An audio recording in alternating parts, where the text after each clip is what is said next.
헌법재판소가 이르면 모레 한덕수 국무총리 탄핵 심판의 결론을 내릴 걸로 보입니다. 마은혁 후보자 임명보류 권한쟁의 사건이 변론 종결 약 2주 뒤 목요일에 선고된 걸 감안하면 지난달 19일 최종 변론을 마친 한 총리에 대한 탄핵 심판 선고는 이르면 이번 주 목요일쯤 이뤄질 거란 관측이 나오고 있습니다. 이상으로 변론을 종결하고 선고기일은 재판부 평의를 거쳐 정해지면 양측에 통지해드리도록 하겠습니다.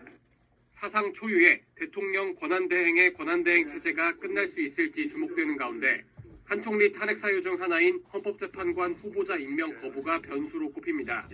헌재는 이미 최상목 권한대행이 마 후보자를 임명하지 않은 것이 국회의 헌재 구성권을 침해한 행위라고 결정했지만 한 총리 측은 마 후보자 임명을 보류하겠다고 발표한 지 하루 만에 탄핵 소추를 당했기 때문에 한 총리가 중대한 헌법 위반을 저질렀다고 보기 어렵다고 주장하고 있습니다. 한 총리 탄핵 심판 선고는 이르면 다음 주 결과가 나올 걸로 예상되는 윤석열 대통령 탄핵 심판 선고에도 영향을 미칠 걸로 보입니다. 탄핵 소추가 기각되면 윤석열 대통령 탄핵 심판 선고에 앞서 직무에 복귀하는 한 총리가 최상목 권한대행이 임명한 조한창 정계선 재판관에 대해 임명 무효를 주장하거나 마 후보자를 끝까지 임명하지 않을 가능성도 배제할 수 없습니다. 반면 한 총리 탄핵 소추가 인용되면 최 권한대행이 마 후보자 임명을 보류할 명분이 사라져 헌법재판관 구인 체제가 완성될 수 있다는 전망이 나옵니다. 최상목 권한대행이 마은혁 헌법재판관 후보자 임명에 대한 고심을 계속 이어갈 전망입니다.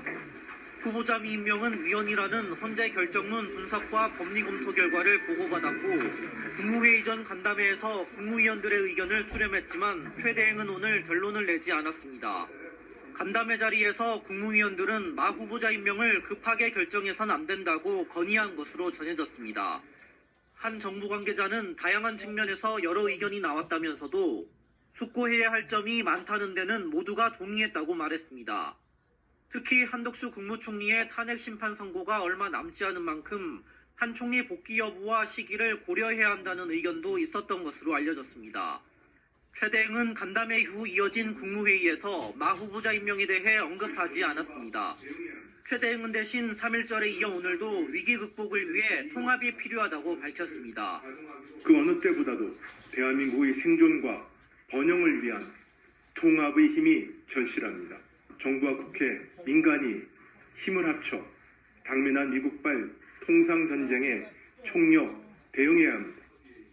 최 대행은 국가적 현안에 대한 국회의 대승적 협조를 거듭 요청했습니다. 연금개혁과 반도체 연구자 자율근로 허용 등을 대표적으로 언급하면서 국정협의의 재개를 촉구했습니다.